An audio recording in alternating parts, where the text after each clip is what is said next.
Hello guys, this will be another analysis video of an upcoming SME IPO of a company called EMA Partners India Limited. तो ये company करती क्या है? अगर आप इसके बारे में रीड करोगे तो ऐसे लगेगा कि it is like any other normal recruitment agency, but ये ऐसा बिल्कुल भी नहीं है। ये कंपनी काफ़ी टेक लेड है। इसके जो प्रमोटर्स और जो कंपनी में जो सीनियर लीडर्स हैं, मैनेजर्स हैं, सब है काफ़ी प्रोफेशनल है। और ये एक छोटी मोटी रिक्रूटमेंट एजेंसी से काफ़ी बड़ी है। तो ऑल्दो ये एक हायरिंग सोल्यूशंस प्रोवाइड करते हैं अपने क्लाइंट्स को, that is their main business, but ये जिस तरह प्रोवाइड करते हैं और जिस लेवल पे प्रोवाइड करते हैं वो हर एक कोई रिक्रूटमेंट एजेंसी नहीं प्रोवाइड कर पाती। तो they are one of the leading executive search firms which deliver customised leadership hiring solutions. और इनके जो ये कंपनी है काफ़ी सारी सेक्टर्स को केटर करते हैं, B it pharma, B it industrial, manufacturing, IT. तो बहुत सारे डाइवर्स सेक्टर्स हैं और इन सबको ये केटर करते हैं। और ये पिछले 20 साल से इस बिज़नेस में है और बहुत सारे क्लाइंट्स हैं इनके across industries and business functions, और काफ़ी सारी सब्सिडरीज भी हैं इस कंपनी की। और ये right from the entry level right to the senior leadership तक सब में हेल्प करते हैं। हर तरह की हायरिंग अपॉर्चुनिटी में ये अपने क्लाइंट्स को हेल्प करते हैं। ये इनका हेडक्वार्टर मुंबई में है और इनके ऑफिसेज चेन्नई, गुड़गांव और बेंगलुरु में भी है।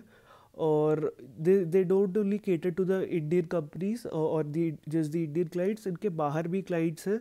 दे have expanded to South East Asia, Singapore में भी ये काम करते हैं और मिडल ईस्ट दुबई में भी ये काम करते हैं। तो they have expanded there, they are working there through their subsidiaries. In South East Asia it's EMA Partners Singapore Limited, and in the Middle East they have two subsidiaries, EMA Partners Executive Search Limited और James Douglas professional search limited.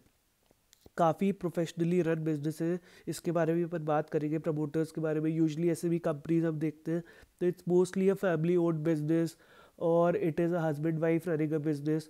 But ये company ऐसी बिल्कुल भी नहीं है। यहाँ पे सारे जितने भी प्रमोटर्स हैं they are very professional people, they are very very qualified people जो काफ़ी इंडस्ट्री एक्सपीरियंस के साथ आते हैं। तो इसके बारे में भी अपन थोड़ी देर में बात करेंगे। फिलहाल कंपनी में 117 employees, there are 117 employees in the company currently. तो ये कंपनी 3 डिस्टिंक्ट एरियाज में प्रैक्टिस करती है। तो you can look at it as a pyramid. This pyramid is an organisation structure. तो अगर आप पिरामिड के टॉप को देखें तो that is the executive, the board level people and the C-suite people. तो इनकी EMA पार्टनर्स जो है वो मेनली फोकस करती है इस पे। तो they focus on the leadership positions which are the board level position and C-suite। तो ये इंडिया और मिडल ईस्ट और सिंगापुर तीनों में इस पे हेल्प करती है अपनी क्लाइंट्स की, और इससे ही सबसे ज़्यादा रेवेन्यू आता है। तो आप देख सकते हैं कि सबसे ज़्यादा रेवेन्यू अगर ये टॉप लीडरशिप से हायर करते हैं तो किस लेवल पे ये इनके कनेक्शंस हैं और किस लेवल पे ये हेल्प करते हैं। It is a very big thing. तो इसमें ये किस तरह से रेवेन्यू जनरेट करते हैं इस मॉडल में, तो इसमें it does not necessarily depend on successful hiring. तो जो इनकी फ़ी होती है उस ज़रूरी नहीं है कि हायरिंग पे ही इनको, जब कोई सक्सेसफुली हायर हो कैंडिडेट तभी इनको फीस मिलेगी। स्ट्रक्चर थोड़ा सा डिफरेंट होता है। फीस जो होती है वो एक pre defined milestone, pre defined parameter के ऊपर रहती है। वो पैरामीटर कुछ भी हो सकता है। ऑब्वियसली वो पैरामीटर ये भी हो सकता है एक्सेप्टेंस और joining of the selected candidate. जो पैरामीटर सिर्फ एंगेजमेंट का भी हो सकता है कि अगर वो कैंडिडेट एंगेज करने के लिए रेडी है कंपनी से। वो पैरामीटर सिर्फ शॉर्ट लिस्टिंग के लिए भी हो सकता है। तो depending on the pre defined agreement with the client, उस पैरामीटर के बेसिस पे ये रेवेन्यू जनरेट करते हैं इस मॉडल के through. And a percentage of the annual compensation of the candidate, जो कैंडिडेट होता है उसका एनुअल कॉम्पनसेशन का कुछ परसेंटेज ये एज अ फी लेते हैं। It is non refundable. तो ये है इनका EMA पार्टनर्स जो बिल्कुल टॉप लेवल पे देखते हैं। जो बीच के लेवल पे देखते हैं which is mid level to the senior level, वो है जेम्स डगलस। इसमें ये कैसे रेवेन्यू जनरेट करते हैं तो काफ़ी सिमिलर है। इसमें भी एक प्री डिफाइंड माइलस्टोन्स या रहते हैं, प्री डिफाइंड कोई क्राइटेरिया रहता है। It does not necessarily mean कि सक्सेसफुल हायरिंग के बाद ही इनको कुछ फीस मिलेगी, नहीं ऐसा नहीं है। जस्ट लाइक EMA पार्टनर्स इसमें भी कोई प्री डिफाइंड क्राइटेरिया रहता है, बट इसमें थोड़ा सा certain percentage of the fee is taken up front as a commission in the like because of engagement. अगर एंगेजमेंट हो जाती है तो एक fee some percentage is taken upfront और बाकी की percentage is taken once the candidate is placed. तो ये इनका इस जेम्स डगलस में रेवेन्यू मॉडल है। उसके बाद इनकी तीसरा जो एंट्री लेवल से मिड लेवल पोजीशंस तक का देखते हैं तो they have this M by R cloud. तो ये बाय आर क्लाउड क्या है, ये एक प्लेटफॉर्म है जो फोकस करता है एंट्री और मिडिल लेवल मैनेजमेंट एग्जीक्यूटिव्स पे। और ये एक प्लेटफॉर्म है जिसपे रिक्रूटर्स, कंपनी और कैंडिडेट्स तीनों मिल सकते हैं। और this it is a very tech driven platform. It's like a recruitment marketplace जहाँ पे सब मिलके अपने हिसाब से हायरिंग कर सकते हैं। थोड़ा a portion of the revenue goes to the third party recruitment firms और फ्रीलांस रिक्रूटर्स जो इस प्लेटफॉर्म पे ढूंढने आते हैं। और इसकी रेवेन्यू मॉडल थोड़ा डिफरेंट रहता है। इसमें एक प्लेटफॉर्म यूजेज फीस रहती है और एक कमीशन फ़ी रहती है। तो एक fixed fee in the form of platform usages जो केस टू केस बेसिस पे रहती है कि अगर आप प्लेटफॉर्म यूज़ कर रहे हो तो फिर आपको एक फिक्स्ड फ़ी पे करनी पड़ेगी। और एक कमीशन बेस्ड मॉडल है जिसमें अगर आप सक्सेसफुली प्लेस हो जाते हो तो उसके बाद आपको एक percentage of the hire of your annual compensation you will have to give to the company. तो ये इनका थर्ड मॉडल है। तो हमने इसके रेवेन्यू मॉडल्स की भी बात कर ली है और इनकी काफ़ी सारी क्या सब्सिडरीज भी हैं। तो कंपनी में जैसे जेम्स डगलस है उसकी दो और सब्सिडरीज है विच वी कॉल जो हो गई like a grandchild to the original company which we call as the step down subsidiary. तो ऐसे माई आर क्लाउड की भी सब्सिडरीज है।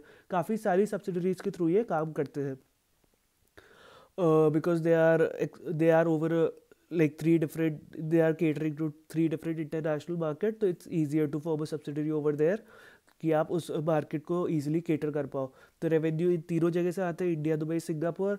और अगर अपन इस पिरामिड का ब्रेकअप देखें तो सबसे ज़्यादा revenue is from the board and C suite hiring. उसके बाद जो आर क्लाउड है वहाँ से आते हैं एंट्री टू मिड लेवल और उसके बाद mid to senior. They get a lot of repeat customers.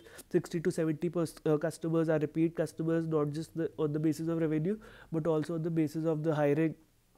तो आप वो देख सकते हो कि बिजनेस से स्टिक करते हैं customers, so they must be doing something right due to which the customers stick with this business की they are coming back again and again to this business. Professionally run है, ESOPs placed है 15 लाख कुछ के ESOPs भी on the basis of performance और different criteria they have put ESOPs as well. तो आप देख सकते हो कि ये सब कंपनीज छोटी ऐसे भी कंपनीज पे just when they are listing ये सब चीज़ें नहीं देखने को मिलती। As they grow, as they learn, then these things come into action. But ये कंपनी पहले से ही ये सब प्लानिंग करके चल रही है।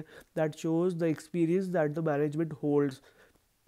तो प्रमोटर्स है कौन, तो mister Krishnan Sudarshan is the main promoter with 73% holding and then Mr. Subramaniam Krishna Prakash is with 11% holding. These two are the main promoters जिनका प्री इशू इतनी 73% और 11% होल्डिंग है। जो बाकी इनके प्रमोटर्स भी हैं वो भी काफ़ी वेल एक्सपीरियंस्ड है। और एक चीज़ है जो आपको पता रहनी चाहिए कि जो बाकी सारे प्रमोटर्स हैं और ये प्रमोटर्स भी हैं इनका बहुत ही स्ट्रॉन्ग कनेक्शन है मतलब इंडस्ट्री में बहुत स्ट्रॉन्ग कनेक्शन है। If you look through the RHP, you will see that they have a lot of other directorships in other businesses, and these are not just any small businesses, these are big businesses of this country जिसका नाम सबको पता है, जैसे Reliance Consumer Products, We Retail, Lotus Chocolate is a subsidiary of the Reliance Group, Just Dial, Reliance Brands, 5 Paisa Capital, Grindwell Norton, Balaji Telefilms, Phoenix Mills, SBI Mutual Fund Trustee Company, Aditya Birla Finance, Mahindra Holiday Resorts, Vodafone Idea, Fino Payments Bank. These are not all. These are just some of the companies which I have mentioned. There are a lot more companies which are there जिनकी इनके पास directorship है। तो आप देख सकते हो कितने well connected होंगे इनके जो मैनेजर्स हैं, जो प्रमोटर्स हैं with the top industries, top companies in their industries of this company। सारे जो promoters हैं they have very well qualified। सारे इनके education qualification देखें तो they are qualified from the top schools and colleges, IITs, IIMs, NITs। तो they are surely very well connected।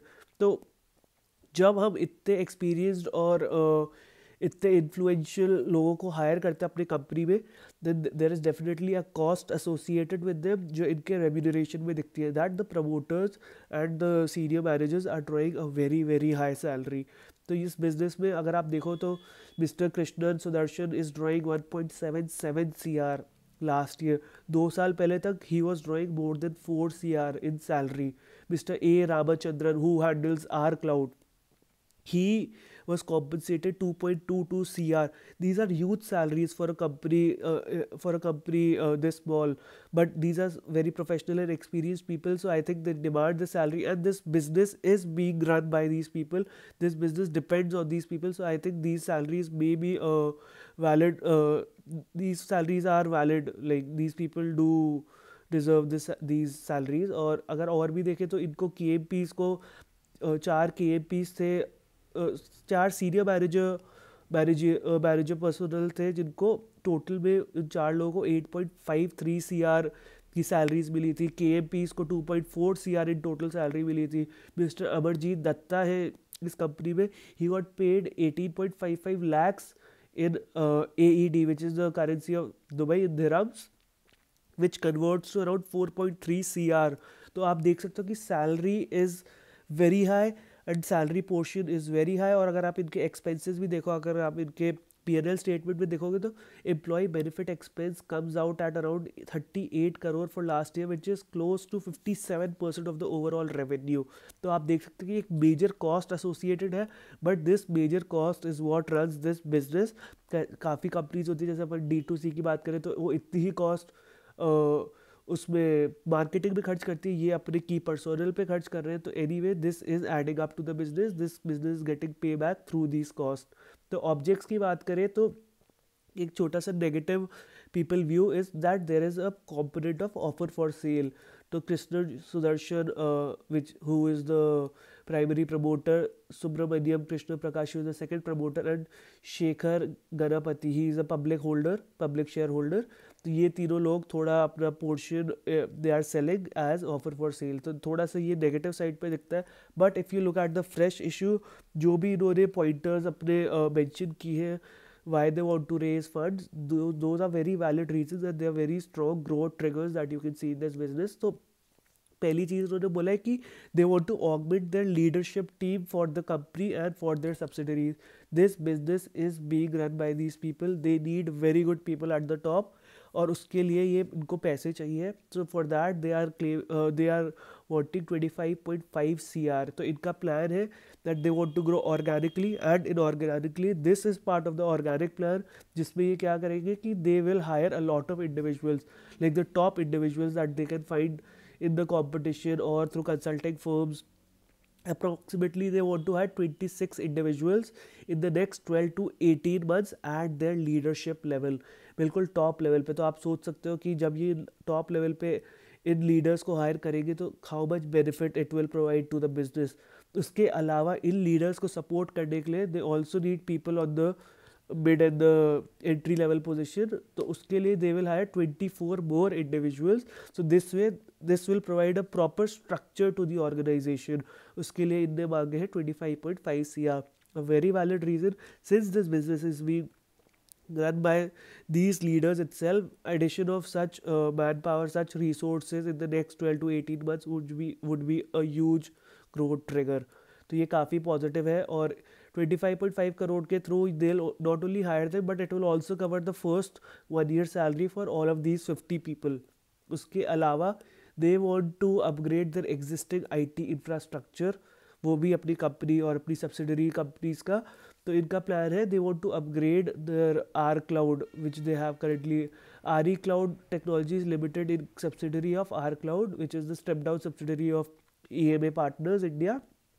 तो वो क्या करना चाहते हैं कि ये इस अपनी टेक्नोलॉजी प्लेटफॉर्म को और इन्हांस करना चाहते हैं और फीचर्स डालना चाहते हैं ताकि जो एंड यूजर्स हैं which are basically the recruitment partners, candidates and companies, उनको बेनिफिट मिले. तो over the next 2 years they want to do that as well, for which they want 6.44 CR. तो very good business enhancing the current operation, और it will provide benefit to the end user which will further help the business only. तो ये भी काफ़ी valid reason है जो ये company करना चाहती है. उसके अलावा इस कंपनी में अगर आप देखोगे तो ज़्यादा लिक्विडिटी इश्यूज़ भी नहीं. उसके बात करेंगे तो बोरिंग्स बहुत कम है. There is one borrowing, the highest thing that is there in borrowings is that they have they have this office for which they have taken a loan office premise के लिए, तो वो लोन ये पे back करना चाहते हैं. अगर ये वो पे बैक कर देंगे तो दिल में hardly any borings other than the vehicle loans that they have. कुछ भी बोरिंग्स बचेगी ही नहीं बिजनेस में. तो उसके लिए इनको 5.42 CR चाहते हैं. ये क्या चाहते हैं? They want to prepay the borrowings that they have taken for the purchase of the office premises. वो ऑफिस प्रेमाइसेस ऑलरेडी है बट वो they are paying the loan for that, but through this IPO proceeds वो उसको clear कर देंगे, which is a very again a good move. तो company वैसे भी डीलेवरेज ही थी बहुत एक काफ़ी हद तक, और ज़्यादा डीलेवरेज हो जाएगी तो बोरिंग्स की तो चिंता होगी ही नहीं. तो और लास्ट इन्होंने बोला है कि they also want to do unidentified inorganic acquisition. तो this is another strong growth trigger. अब इसका टाइमलाइन तो पता नहीं क्या होगा, but since they will do that so they would need funds right when the opportunity presents itself they can just hop on and focus on the acquisitions. उसके लिए भी इनको funds चाहिए. Financials are very good. There was a small blip you can say from 2022 to 2023 कि revenue में dip आया था, PAT में डिप आया था, मार्जिन्स में डिप आया था, but they have recovered again in 2024. They have done very well. Revenue they 67.29 CR clock किया. PAT they clock that 14.27%. इसका मतलब कि PAT margins were close to 21% for last financial year, which is very very strong. EBITDA margins were at 24.5%, again very strong. 22 में भी same trend था, similar margins for both PAT and EBITDA. That means it is a consistent trend जो काफ़ी strong है. और अगर ये अपने रेवेन्यूज़ ऑर्गेनिकली अच्छे पेस पे ग्रो कर पाए तो they will be clocking in very good revenue. इस साल ऑलरेडी जुलाई तक 26 CR क्लोज अप्रॉक्स ये क्लॉक इन कर चुके हैं. 4.37 CR पैट भी क्लॉक इन कर चुके हैं. Debtor turnover days is close to around 85 days, but since they do not have any trade payables or inventory to maintain, that is also good. They'll still not face any cash crunch issues in their business. Liquidity position company की बहुत strong है. Current investments they have close to around 14 to 5 which are very liquid. They have trade receivables are very good. कोई backlog नहीं है trade receivables. That means they are able to recover all the money. और cash बहुत अच्छा है books में, close to around 15 CR. तो liquidity 30 CR की तो बुक्स में ऐसे ही दिख रही है आपको, तो विच इज़ वेरी स्ट्रॉन्ग. थोड़ी बहुत बोरिंग्स थी वो भी पे आउट कर देंगे तो वो भी ख़त्म हो जाएगी. मेजर एक्सपेंस तो एम्प्लॉय बेनिफिट एक्सपेंस है जो हमने ऑलरेडी बात की, which is 57% of revenue from operation, which is close to 38 CR for last year. तो ये सबसे बड़ा एक एक्सपेंस है बिजनेस का. CFO देखें तो CFO to PAT conversion is also very strong. इतने थोड़े लास्ट ईयर प्लांट्स और mutual funds plants basically I think they have invested in some software must have और computer something along that lines इन्हें invest किया होगा. इसके लिए CFI negative जा रहा है, but no issue in that as well because CFO to PAT position is very strong as well. Peers की बात करें तो फिर क्वेस्ट कॉर्प एक पीयर है इनका, और एक टीम लीज सर्विसेज एक पीयर है. ये दोनों कंपनीज इन्होंने लिस्ट की है एज देयर पीयर. दोनों कंपनी इनसे काफ़ी बड़ी है. अगर क्वेस्ट कॉर्प की बात करें तो that is 32x of market cap of this company at which it would be listing, और team lease भी around 15x है, but they are operating at below 5% operating profit margin. तो आप देख सकते हो कि काफ़ी डिफरेंस है. How are EMA partners demanding such a high margin? तो उसका रीज़न तो हमको मैनेजमेंट से ही पूछना पड़ेगा आगे जाके, but this is a very positive sign that I see कि being much smaller companies are still demanding such they are still getting such good margins. Valuation की बात करें तो मार्केट कैप ही अराउंड 288 CR पे लिस्ट होगा.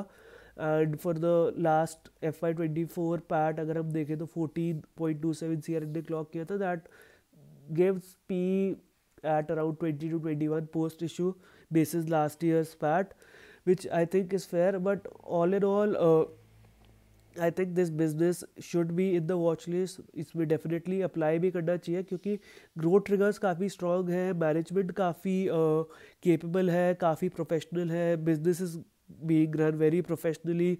और मतलब बहुत सारे ट्रिगर्स जिसकी हमने बात की जो पॉजिटिव है, उससे I think the business can grow really well. और अगर they are successfully able to go according to the plan, then there will be a major increase in the revenue. Margins are already good.